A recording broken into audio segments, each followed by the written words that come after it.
Puji Tuhan, haleluya. Selamat pagi Bapak Ibu Saudara. Salam sejahtera buat kita semua, puji Tuhan. Senang sekali kita dapat berjumpa kembali di pagi hari ini. Setelah sepanjang malam kita boleh menikmati pemeliharaan Tuhan, penyertaan Tuhan dalam peristirahatan kita. Dan kembali pagi ini kita dibangunkan dengan tubuh yang sehat walafiat. Amin, terpujilah nama Tuhan.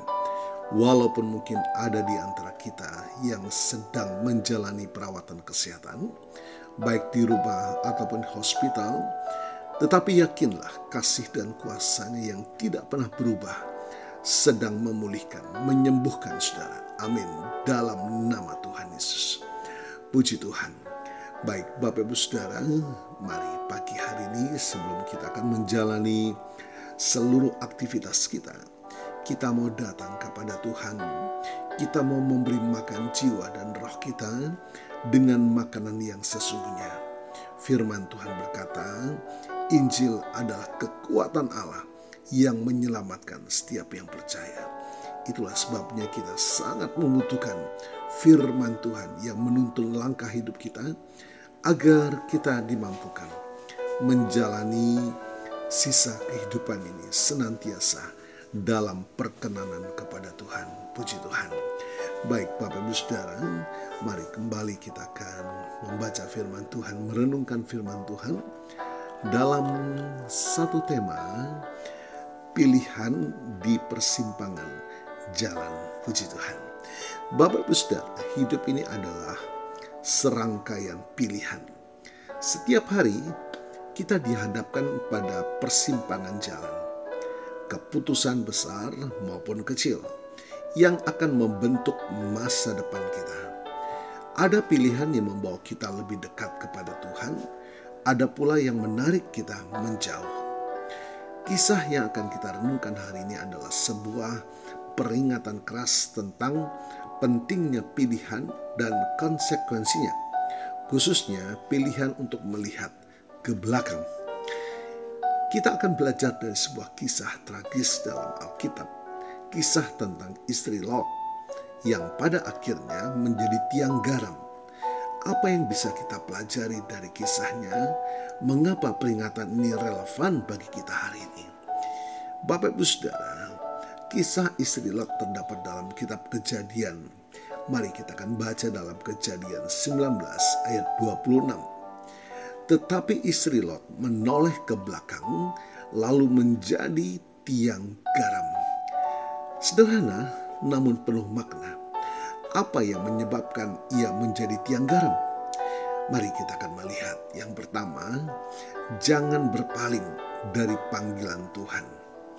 Ketika Allah hendak memusnahkan Sodom dan Gomora karena dosa-dosa mereka yang keji, Tuhan berbelas kasihan kepada Lot dan keluarganya karena permohonan Abraham. Malaikat Tuhan dengan tegas memerintahkan mereka untuk melarikan diri dan jangan sekali-kali menoleh ke belakang atau berhenti di lembah manapun. Itu di Kejadian 19. Ini adalah perintah yang jelas dan mutlak. Istri Lot gagal dalam ketaatan ini. Ia menoleh ke belakang. Mengapa ia menoleh?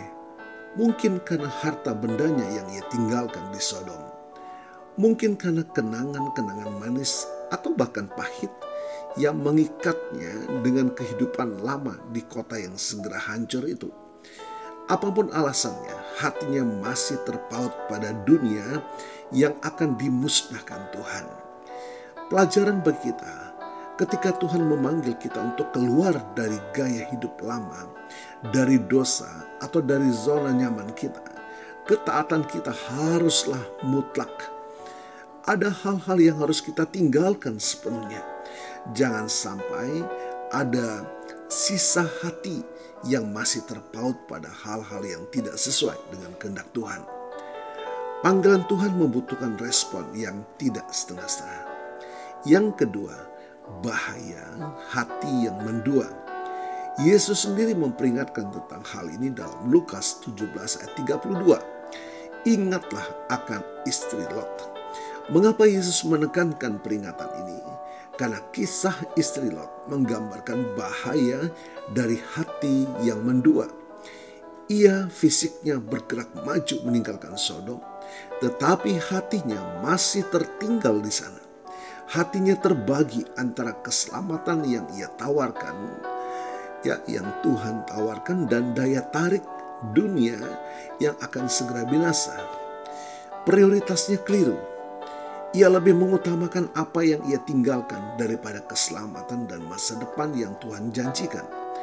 Ini adalah godaan yang sering kita hadapi.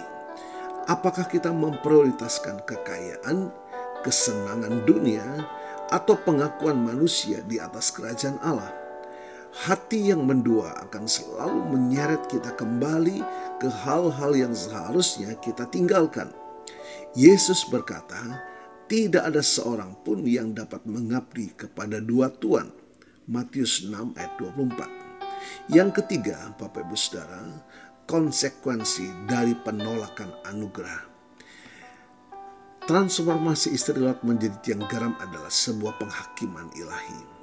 Ini bukan sekedar hukuman kejam, melainkan konsekuensi logis dari penolakannya terhadap anugerah keselamatan yang ditawarkan. Ia melihat ke belakang, bukan hanya secara fisik, tetapi juga hati yang rindu akan Sodom, seolah-olah meragukan atau tidak menghargai penyelamatan Tuhan. Ini adalah peringatan serius bagi kita ketika Tuhan menawarkan jalan keselamatan dari dosa dan kehancuran. Kita tidak boleh menyia-nyiakan anugerah itu. Keselamatan adalah sebuah hadiah, tetapi membutuhkan respon iman dan ketaatan. Jika kita terus-menerus menoleh ke belakang, merindukan tanda kutip Mesir, keindahan dunia, lama kita berisiko kehilangan apa yang Tuhan sediakan bagi kita. Bapak Ibu Saudara, kisah istri Lot adalah sebuah cermin bagi kita. Apakah ada Sodom dalam hidup kita yang masih kita rindukan? Apakah ada hal-hal dari masa lalu atau dari dunia ini yang masih mengikat hati kita, menghalangi kita untuk bergerak maju sepenuhnya bersama Kristus? Mari kita berkomitmen hari ini untuk taat sepenuhnya pada perintah Tuhan, menetapkan prioritas yang benar, Tuhan yang utama di atas segala-galanya, dan menghargai anugerah keselamatan dan tidak akan pernah bermain-main dengan dosa. Biarlah kisah istri Lot menjadi peringatan yang hidup bagi kita semua. Mari kita terus bergerak maju dengan mata tertuju pada Yesus, Sang Penyelamat kita. Puji Tuhan, Tuhan Yesus memberkati. Yesus.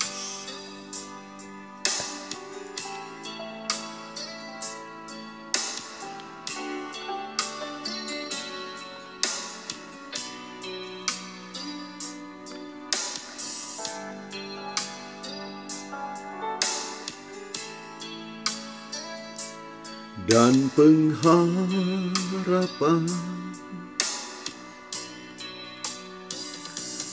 ku ikut kehendak-Mu, ku perlu anugerah-Mu,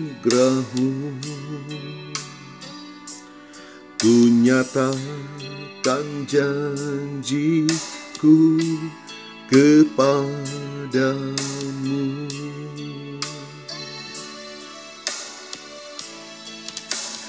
Kalau ku hidup bagimu, hatiku tetap menyembah-Mu. Dunia tak bisa menjauhkanku dari kasih-Mu.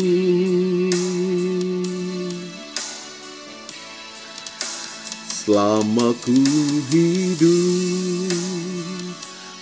hidup bagimu, mataku tetap memandang-Mu. Dunia tak bisa menjauhkanku dari kasih-Mu. Bapa, terima kasih buat firman pagi hari mengingatkan akan perjalanan iman kami. Kami percaya kuasa firman melawat kami, memberkati kami. Terima kasih Tuhan.